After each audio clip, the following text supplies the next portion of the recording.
Meus amigos, vamos acompanhar um vídeo sensacional, debate sensacional, onde o senador Flávio Bolsonaro detona aí o senador Randolfo Rodrigues, o senador Flávio Bolsonaro, pré-candidato aí indicado pelo presidente Bolsonaro. Vamos acompanhar esse vídeo, tá sensacional. Ele detona a militante aí da Globo tentando perturbar o debate e o Randolfo Rodrigues passou vergonha geral. Flávio Bolsonaro muito inteligente, muito preparado. Vamos acompanhar esse vídeo, está sensacional. Mas antes eu queria fazer um pedido para você que ainda não segue, não é inscrito no nosso canal. Se inscreva aqui no canal, deixe o seu like e deixe seu comentário aqui também embaixo. Seu comentário é muito importante. Seu like, esse vídeo é para chegar em muitas pessoas. Beleza? Tamo junto. Esse debate pegou fogo. Um discurso bastante crítico sobre as penas que foram colocadas pelo STF nos condenados de 8 de janeiro. E tem aquela ideia da velhinha que estava lá, que não estava sabendo o que estava fazendo e que foi condenada a mais de 10 anos.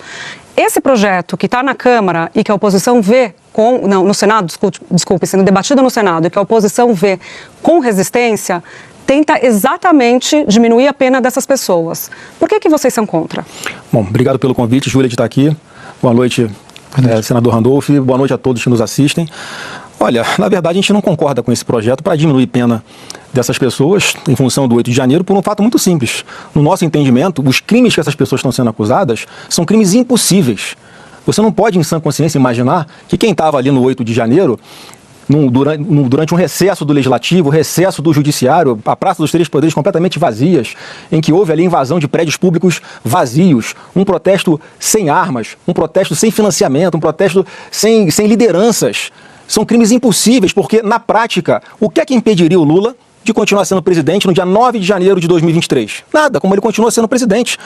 Então a tentativa de condenar essas pessoas, como a Débora, que pichou lá, perdeu o mané em uma estátua, a 14 anos de cadeia, é inadmissível. A gente não pode entender e transigir e concordar de que um projeto de lei vai reduzir a pena, como a da Débora e tantas outras pessoas que, de fato, estavam ali fazendo um protesto.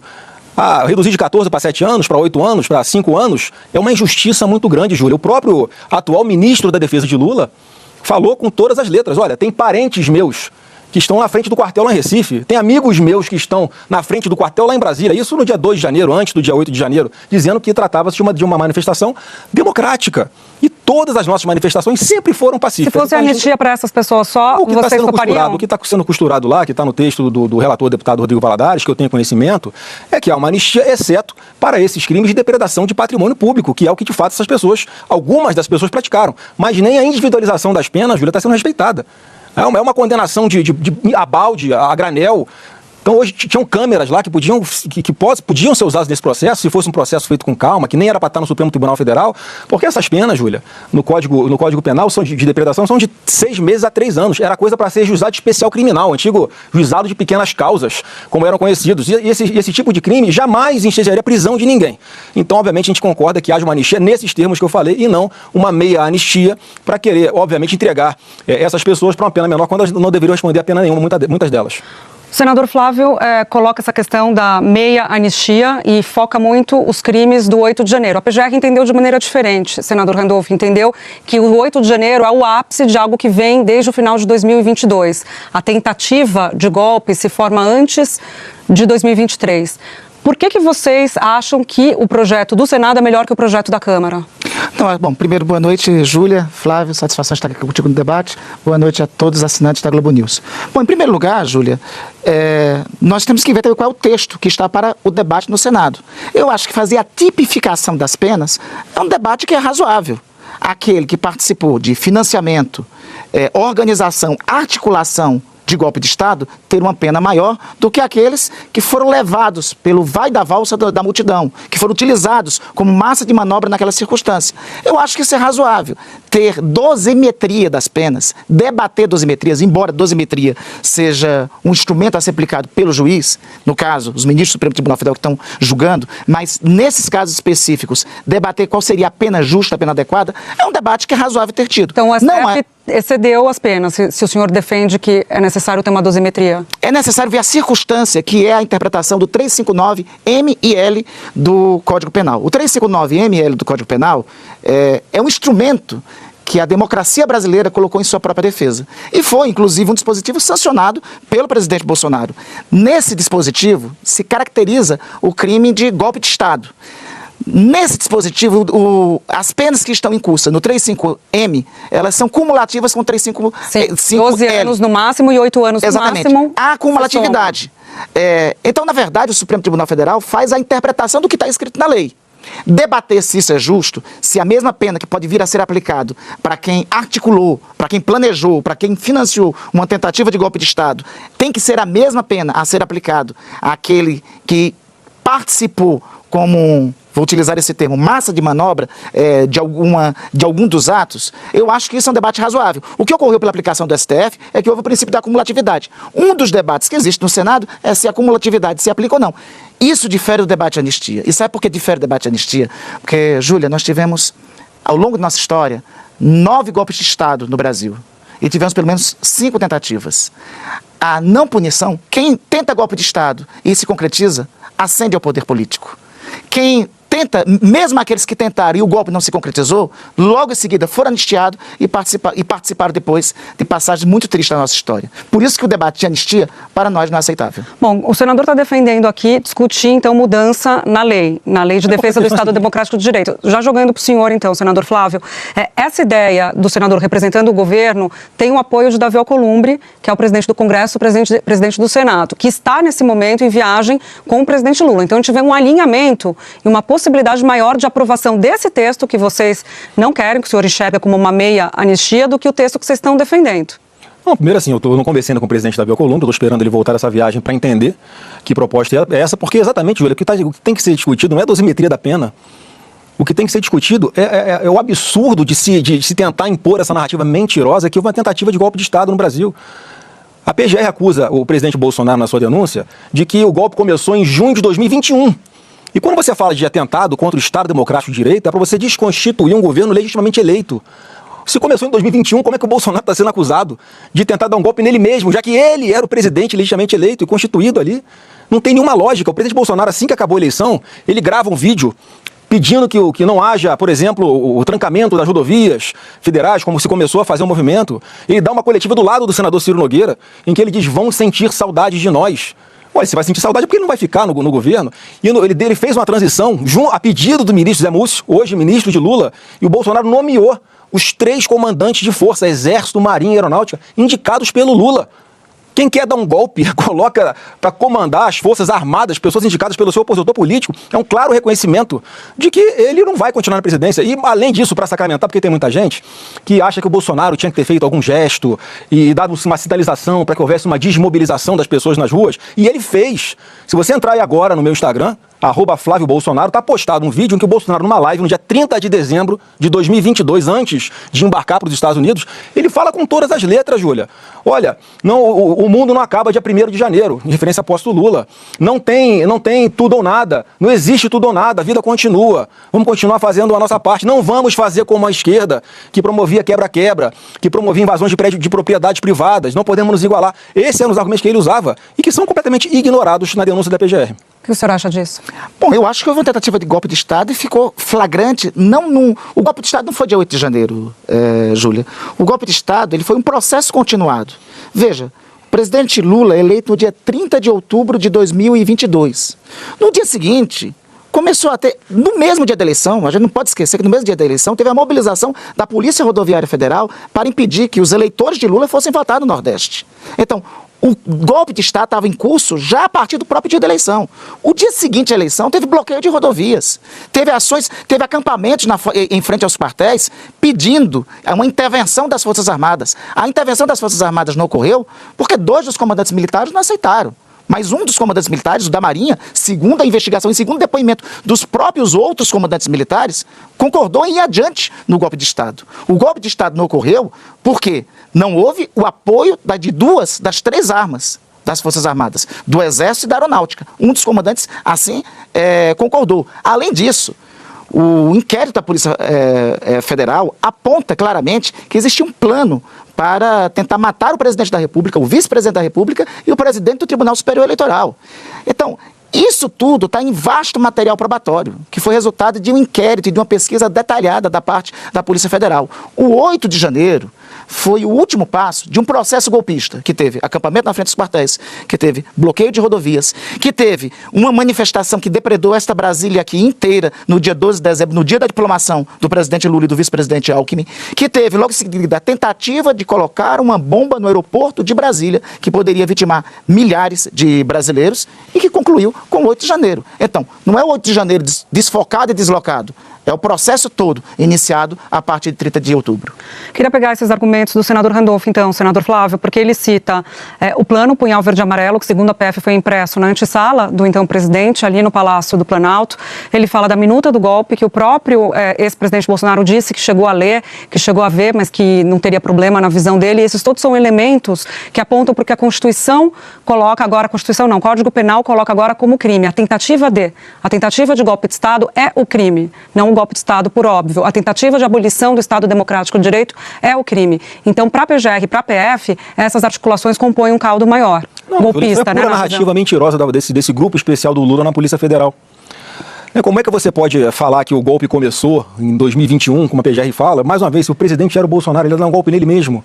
Com relação a esse suposto plano de matar autoridades aqui em Brasília, que foi apelidado lá de punhal verde e amarelo. Você acredita que assim, uma coisa tão grave como essa, ninguém pode concordar em que existe um plano para matar ninguém? Né? Nem autoridades, né, constituídas na República, nem ninguém. Você acredita que até hoje o acusado desse suposto golpe não foi sequer ouvido, nem pela Polícia Federal e nem pelo Ministério Público Federal, e foi denunciado sem ser ouvido? E sabe por que isso aconteceu? Porque o advogado do general Mário Fernandes, da tribuna do Supremo Tribunal Federal, fala expressamente: meu cliente nunca deu conhecimento de ninguém sobre isso aqui, ele sequer foi ouvido, nem para falar, olha só, Polícia Federal, esse negócio aqui, na verdade, eu fui contratado, né, para fazer um roteiro de Netflix ou da Globoplay, nem para explicar isso. Uma coisa tão grave, a pessoa não foi sequer ouvida. E quando o advogado fala que o cliente dele nunca compartilhou isso com ninguém, aí a gente entende por que é que o Procurador-Geral da República bota na denúncia que o Bolsonaro tinha, além de pleno conhecimento, tinha aquecido. Porque se o general, no primeiro depoimento dele, fala a verdade, dizendo que aquilo não chegou a conhecimento de ninguém, nem do presidente Bolsonaro, está desfeita a falsa narrativa da Procuradoria-Geral da República. Então, assim, ele não foi ouvido para não desqualificar ainda mais uma denúncia vazia. Júlia, não tem um elemento probatório. Olha quantas quebras de sigilo telefônico aconteceram, quantas conversas de WhatsApp, quantos depoimentos aconteceram, e não tem um elemento que comprove a vinculação do Bolsonaro com qualquer tentativa de golpe. Só colocando aqui os argumentos para a gente debater, né, senador? Porque entre, o senhor diz que não tem nenhum elemento, entre os elementos que são apontados tem a existência impressa desse plano. Mas um rascunho apócrifo? Não tem Não, ele imprimiu, ele escreveu, o apócrifo, o rascunho estava no PL. O Randolph é testemunha de que o Bolsonaro não tentou dar golpe de Estado. Você quer saber como? Porque esse rascunho de suposta minuta de estado de sítio, para ser iniciado, Randolph, o presidente tinha que convocar o Conselho da República. Sabe quem faz parte do Conselho da República? Presidente do Senado, da Câmara, líder da oposição. Randolph, você foi chamado por algum Conselho da República para tratar de estado de sítio? Claro que não. Então, assim, não, olha só para concluir, porque é óbvio que se houve essa discussão toda, foi exatamente porque o Alexandre de Moraes, enquanto presidente do TSE, ele, ao analisar um recurso do PL, dando ali indícios de algo que poderia ter acontecido no processo eleitoral, ao invés de ele proceder a investigar, porque na cabeça de qualquer pessoa normal, Randolph, é o maior interessado em investigar possíveis fraudes na eleição, o próprio TSE. Ele simplesmente nega, mete uma multa de 22 milhões de reais e ficamos pensando, olha, qual é o próximo passo? Caçar o registro do PL? Aí que se houve uma discussão sobre isso, como o presidente Bolsonaro já falou, e simplesmente nada andou para frente, porque viu que não tinha amparo legal. Isso não é tentativa de golpe. Vamos combinar, Flávio, uma coisa. Quem quer dar golpe de Estado não utiliza os instrumentos que estão na Constituição. Exatamente. Obrigado, Randolph. O Conselho da República, para dar golpe de Estado, não precisaria chamar o Conselho da República de convocar o Conselho de Defesa Nacional, porque a ideia é exatamente subverter. Mas ele está sendo acusado por isso, Randolph, entendeu a lógica? Se ele está sendo acusado por isso, e você acabou de falar que quem quer dar um golpe de Estado não usa instrumentos constitucionais. Temos uma concordância hoje no debate. Não, temos uma concordância porque é exatamente nesse aspecto. O golpe de Estado nunca tem um instrumento constitucional que é utilizado. Não precisava chamar o Conselho da República. Nem precisava, porque o processo do golpe não é através de chamar um instrumento institucional. O processo do golpe que está revelado, que está no material, e é só uma divergência contigo, tem um vasto material probatório. Tem diálogos de WhatsApp, tem conversa, tem diálogos gravados. Dizendo, inclusive, as pessoas revoltadas com o Bolsonaro porque não ia fazer nada. Que esse diálogo gravado, inclusive, Flávio, é um pouco depois do dia 14 de dezembro, quando, inclusive, o então presidente Bolsonaro tinha chamado para a conversa o comandante do Exército, da Marinha e da Aeronáutica. E já tinha tido, naquele momento, segundo o depoimento que está nos autos do comandante do Exército, uma negativa dele de participar de qualquer tentativa de golpe de Estado. Nesse momento, o presidente Bolsonaro já tinha nomeado os comandantes da Aeronáutica e da Marinha. Eu acho que nós estamos com rápido esse intervalo de data sobre isso. A nomeação veio ocorrer depois do dia 21 de dezembro. A do Exército. Isso aí eu acompanhei. A do comandante do Exército. Não, a dos 3 comandantes Não, militares. foi um momento separado. Foi a data depois. Esses eventos que nós estamos dialogando aqui, que nós estamos convocando, e por isso que era inócuo convocar ou não o Conselho da República, o Conselho de Defesa Nacional, ou qualquer uma das instituições que estão previstas na Constituição, é exatamente por isso. Quem quer dar golpe de Estado não precisa seguir o roteiro constitucional, né? Subverte o roteiro constitucional. Realmente, em relação a isso, nós estamos de acordo. Mas o material probatório que nós estamos falando, os depoimentos que são gravados, inclusive, é após o dia 14 e 15, quando ocorreram as conversas com os comandantes do Exército, da Marinha e da Aeronáutica. Esse ponto é importante da gente mergulhar, porque os depoimentos dos comandantes do Exército e da Aeronáutica são fundamentais. O senhor fala que não tem elemento probatório. Os depoimentos são uma formação, né? São elementos, uma formação, elementos usados para a formação da convicção de quem vai julgar, né? Ou de quem vai acusar também. E eles, tanto o ex-comandante do Exército, que foi escolhido pelo então presidente, como o ex-comandante da Aeronáutica, que era alguém que era crítico, inclusive, ao governo que ia assumir, disseram que sim, que foi apresentada a minuta e que a minuta previa uma intervenção não prevista na Constituição. Portanto, acho que esse é o ponto, senador, para a gente debater, que é da tentativa, porque muito se fala sobre o golpe, mas, de novo, o que eles estão dizendo, os dois que foram indicados pelo ex-presidente Bolsonaro, é que foi apresentada uma minuta que se tentaria, por meio dela, da subversão do processo democrático. Se trata de um rascunho, um pedaço de papel, apócrifo, sem assinatura, sem timbre oficial, sem nada. E como assim, eu sugerir aos advogados do Bolsonaro que incluam hoje a entrevista do Randolph no processo do Bolsonaro. Porque, obviamente, alguém ser acusado de tentativa de golpe por discutir dispositivos constitucionais não pode ser nem de perto, nem de longe, nem, nós temos uma divergência. Nem virtualmente ser acusado de tentar dar um golpe. Sabe o que acontece? Qual o problema aqui? A narrativa toda está sendo construída, como eu falei, como a acusação da PGR, que o Bolsonaro começou a premeditar um golpe. Lá em junho de 2021, numa live que ele fez, questionando, sim, algumas coisas do processo eleitoral, né, e da urna eletrônica, no Brasil é permitido até desconfiar de Deus, mas você não pode desconfiar da urna eletrônica. Aí você pega um depoimento, uma fala do ministro Flávio Dino, em 2013. Ele fala com todas as letras, abre aspas, Júlia. Ele fala o seguinte: eu vi aqui em Recife hoje a comprovação científica de que as urnas eletrônicas são muito frágeis e suscetíveis à fraude. Se você pega uma fala do Carlos Lupe, esse ministro que o Lula acabou de demitir por causa da roubalheira no INSS, ele fala em 2023. Olha, sem a impressão do voto, não há como você fazer a recontagem. E sem recontagem, a fraude impera. Eles falaram isso. Então por que eles podem questionar as urnas e o presidente Bolsonaro, ao defender mais segurança, transparência e auditagem das urnas, está sendo acusado de premeditar um golpe de Estado? Se me permite, Flávio, eu acho que você vai solicitar a nossa contribuição para os advogados do presidente Bolsonaro e nós vamos ter que pedir essa tua contribuição para a Procuradoria-Geral da República. Veja, o que é previsto no 359-MIL é a tentativa de golpe. Se você acaba de dizer que o presidente da República levantou hipóteses constitucionais, quando não tinha nenhuma razão dessa hipótese constitucional ser levantada... Alexandre de Moraes meteu uma multa de no PL num recurso administrativo que fizemos. Não, mas veja só, em qual a circunstância que levaria o presidente da República, em dezembro, a arguir estado de sítio ou algum estado de exceção previsto na ordem constitucional? Como não tinha fundamento, nada foi feito, nada foi tentado. Esse é o ponto. Não, mas então, isso daí já é a revelação de um crime tentado, de uma tentativa. Utilizar os mecanismos, você que conhece muito bem direito constitucional, Flávio, eu tenho tido vários debates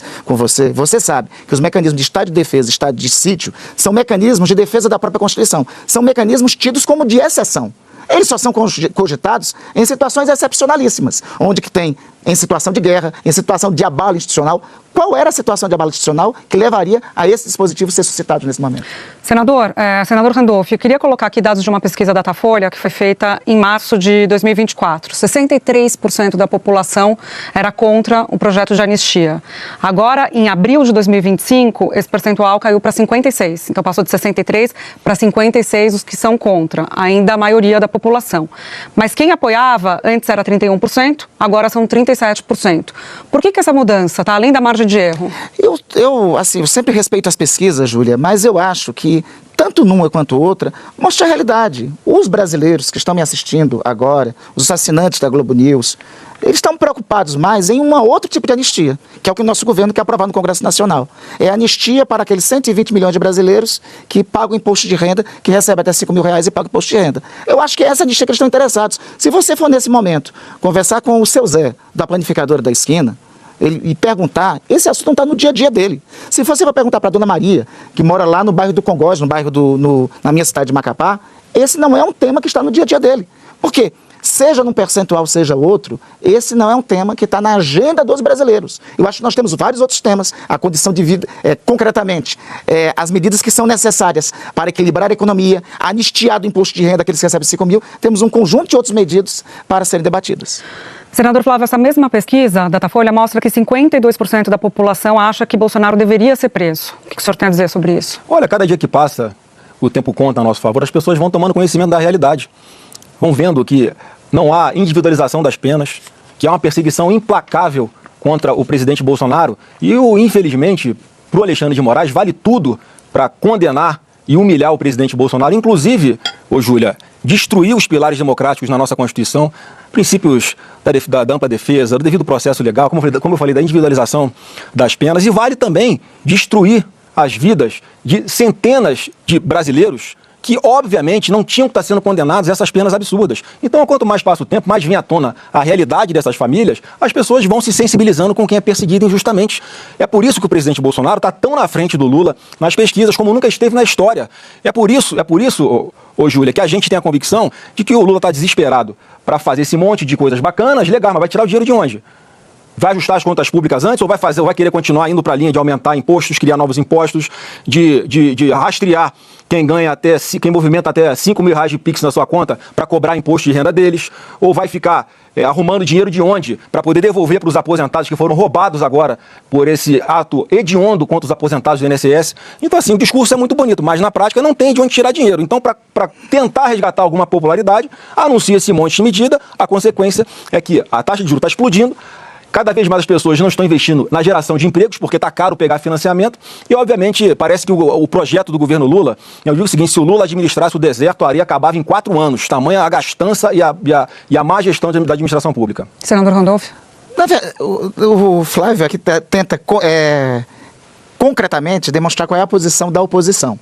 A oposição só tem uma agenda hoje para o Brasil. É esse projeto de anistia para aqueles que tentaram praticar golpe de Estado. A gente tem uma agenda concretamente colocada. Essa história do INSS, é bom ela ser suscitada, porque, veja, toda a investigação ocorreu no nosso governo.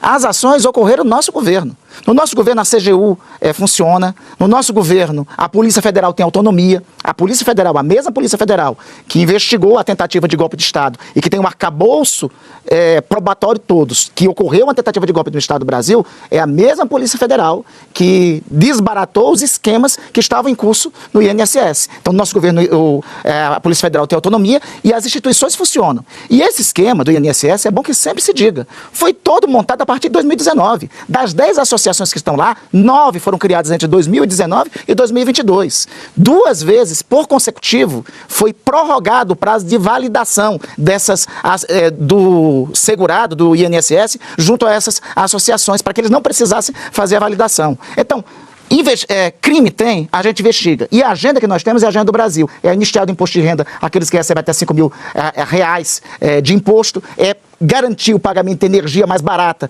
ou pelo menos isentar o pagamento de energia a 60 milhões de brasileiros. São essas medidas que estão na nossa agenda para o Congresso Nacional, que é diferente da agenda proposta pela oposição. Voltando para a discussão da anistia, a Câmara aprovou uma resolução para sustar a ação penal que pegava o deputado Alexandre Ramagem, na qual ele havia sido denunciado.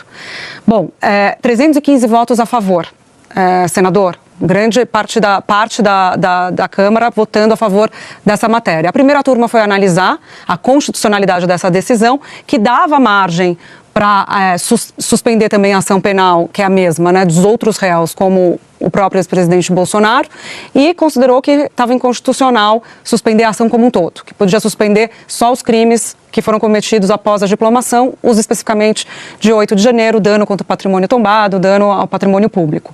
Bom, Hugo Motta recorreu disso agora. Hugo Motta recorreu agora à noite e quer fazer valer o que a Câmara decidiu. Como é que o governo vê? Porque nesse placar o governo está em minoria. Como é que o governo vê isso? Bom, em primeiro lugar, Júlia, a votação que ocorreu na Câmara não foi do projeto de anistia em si. Foi o Mas tema ela dá relativo. margem para, né? É isso. Um tipo de Mas vamos anistia só ali, porque localizar. suspenderia a ação contra Mas vamos o só Bolsonaro. localizar. É uma situação particular. É a suspensão, é a interpretação do artigo 52 da Constituição sobre a suspensão de ação penal em relação ao parlamentar. Lembremos que dias antes, o próprio colégio de líderes desses deputados, por ampla maioria, decidiu não dar urgência ao projeto de anistia. Então, só para a gente separar uma circunstância da outra, que na minha análise, esse placar de 315 para assustar a ação penal não corresponde à mesma posição relativa ao projeto de anistia, que aos projetos de anistia que estão sendo propostos e estão tramitando na Câmara dos Deputados. Quanto é natural que foi uma decisão da Câmara dos Deputados e tem que ser respeitada. E é natural que o presidente da Câmara recorra dessa decisão ao plenário do Supremo. O senhor vê como natural também? Ô, Júlia, só para fazer um rápido aqui sobre o INSS que o Randolfo colocou aqui, só falta agora querer botar a culpa no presidente Bolsonaro, né? Parece que ele organizou agora um esquema para favorecer o sindicato lá do irmão do Lula, né, que de 2022 para 2023 aumentou a sua receita de 6 milhões para quase 200 milhões de reais. Então eu queria pedir ao líder Randolfo que peça lá os seus aliados do PT, PSB, PSOL, PDT para assinarem a CPMI para a gente investigar o roubo do INSS. Aí a gente vai, né, para fazer uma investigação diferente do que está fazendo a CGU lá, de tirar os amiguinhos da CONTAG, da CUT de investigação. Mas voltando aqui para a pauta nossa de anistia, Júlia, claramente o Alexandre de Moraes puxa o Supremo Tribunal Federal inteiro para um grande buraco negro e de descrédito, inclusive. Eu acho que ali deve haver um constrangimento na intimidade dos ministros, porque o que ele vem fazendo, gerenciando ali até alterações de precedentes já consagrados do Supremo Tribunal Federal. Essa decisão da Câmara dos Deputados, com um placar de 315 deputados... Mas ele está referendado pelos demais ministros, 5-0. Eu vou chegar lá. 5 de 315 é um placar que dá até para alterar a Constituição Federal. Tinha que ser respeitado pelo Supremo, por causa... O Supremo tem uma jurisprudência dele. A súmula vinculante número 10, é o princípio da reserva de plenário. E o que diz essa súmula aqui? É do Supremo. Olha, não pode ser declarado um ato normativo de poder público inconstitucional por uma turma fracionada, somente pelo plenário do Supremo ou pelos órgãos especiais dos tribunais de justiça. Eles acabaram de mudar a jurisprudência, Júlia, para fixar o foro de ex-presidente da República no Supremo. O Lula foi julgado em primeira instância, o Bolsonaro está lá na mão do Supremo. Então há uma mudança a todo momento com o único intuito de manter Bolsonaro nesse abraço do urso ali, porque eles querem a cabeça do Bolsonaro de qualquer jeito. E eu lamento, porque é mais uma coisa que o Supremo, eu sei que está fazendo constrangido. É como se o Alexandre de Moraes virasse para o Supremo e dissesse assim: olha, eu já fui até aqui, agora vamos até o fim. Não podemos morrer na praia. Essa é a impressão que dá, tamanho dos atropelos constitucionais, mudanças na jurisprudência do Supremo Tribunal Federal, e fica mais evidente a cada dia para todo mundo as maluquices que o Alexandre de Moraes está constrangendo uma parte do Supremo de fazer. Por que não julga no plenário? Já que é um ato normativo da Câmara? Isso tinha que ir para o plenário, não tem discussão sobre isso. E outra, a Constituição Federal fala claramente que o artigo 53, parágrafo 3º, que é a sustação do processo, é a sustação da ação penal, não é só para o deputado. E como é que o Supremo ainda está referendando essa maluquice que o Alexandre de Moraes quer fazer de restringir que a Câmara só pode sustar a ação para determinados tipos de crime? Isso não está escrito em lugar nenhum. E é por isso que o Supremo está agora, segundo a pesquisa da Futura, se não me engano, Randolfo, com mais rejeição do que o próprio Congresso Nacional. É uma coisa nunca antes vista na história do Brasil. Meus amigos, acompanhamos aí debate aí sobre anistia, Flávio Bolsonaro aí falando algumas verdades e mostrando aí a perseguição política que foi feita durante todo o ano, todos esses anos, de 2019 até 2022, o presidente Bolsonaro sendo perseguido implacavelmente. Foi uma perseguição jamais vista na história, porque o presidente Bolsonaro foi o primeiro presidente da República a confrontar os ministros do Supremo Federal. Foi confrontar os ministros e mostrando a covardia, mostrando que eles são seres superiores aqui no Brasil, eles mandam e demandam, fazem o que querem, mas o presidente Bolsonaro levantou a sua voz, levantou a sua autoridade, mostrou ao Brasil a verdadeira face desses grandões aí intocáveis, porque os únicos intocáveis se tornaram os ministros do STF, se tornaram intocáveis. Vemos aí o Toffoli aí andou de jatinho com o advogado lá do Vocário, o dono do Banco Master, e aí o advogado já é amigo, o Toffoli e o advogado são amigos.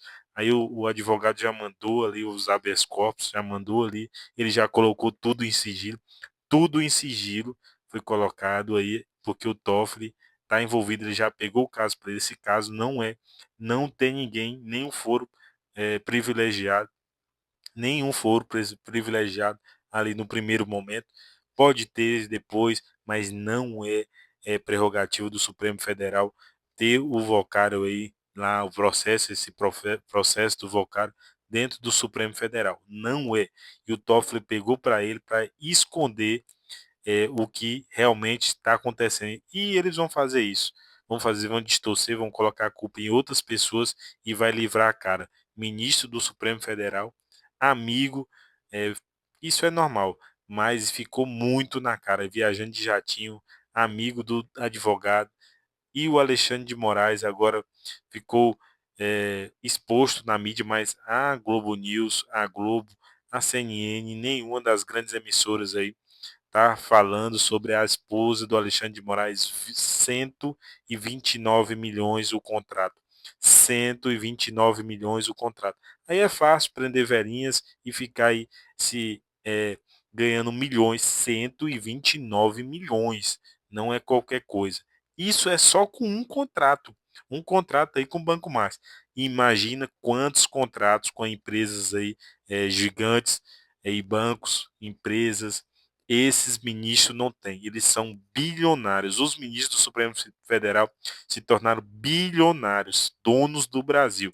É isso que aconteceu, infelizmente. Se tornaram donos do Brasil e enriqueceram de forma escandalosa, escandalosa.